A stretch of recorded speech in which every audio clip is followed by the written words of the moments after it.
গিয়েছিলাম রুম গোছানোর জন্য, আর আমার সাথে ঘটে গেল এই একটা ঘটনা। আর সাথে তো প্রতিদিনের মতো রান্নার ঝামেলা থাকছেই। সবকিছু মিলিয়েই আজকের ব্লগটা, চলেন তাহলে শুরু করি। আসসালামু আলাইকুম, সবাই কেমন আছেন? নতুন একটি ব্লগে আপনাদের সবাইকে ওয়েলকাম করছি। গিয়েছিলাম মেয়ের রুমটা গোছানোর জন্য, আর গিয়ে তো দেখি বিছানার চাদরের অবস্থা খুবই বাজে। তারপর আর কি করার, সুন্দরভাবে বিছানার চাদরটাকে উঠিয়ে নিলাম, আর সেই সাথে সাথে বালিশের কাভার হতে সবকিছুই একদম চেঞ্জ করে নিয়েছি। আর এখানে আমি ড্রয়ারটা খুলে বিছানার চাদরগুলো বের করে নিচ্ছি।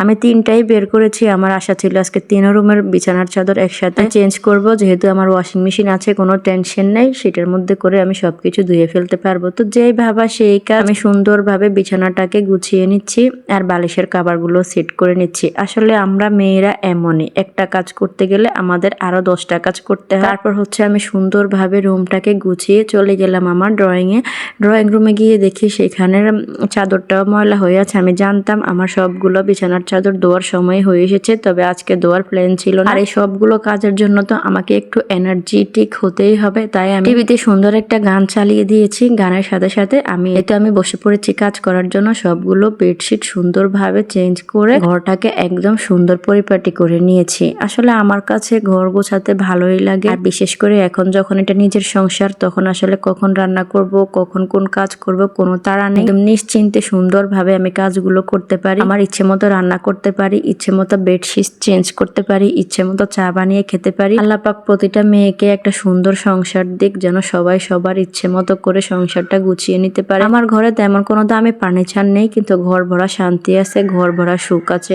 আলহামদুলিল্লাহ। ইনশাআল্লাহ কোনো একদিন আমার এই ঘরটা ফার্নিচারে ভরপুর হবে, তখন আবার তোমাদের সাথে সুন্দরভাবে শেয়ার করব। এখন আপাতত যা আছে তাই দিয়েই আমি ভিডিও করছি আর তোমাদের সাথে শেয়ার করছি। আর এদিকে আমি একটু রান্নার প্রিপারেশনও নিয়ে নিচ্ছি। আজকে আমি ডিম রান্না করব, তো সেটা সুন্দরভাবে আমি সিদ্ধ হতে বসিয়ে দিয়ে আবার রুমে চলে গেলাম। এই তো এখানে আমার রুমগুলো গোছানো শেষ। এখন আমি সুন্দরভাবে একটু ঝাড়ু দিই, আর সেই সাথে সাথে তোমাদের থেকে বিদায় নিয়ে নিচ্ছি। তোমরা সবাই ভালো থাকবে, কথা হবে অন্য কোনো ভিডিওতে। আল্লাহ হাফেজ।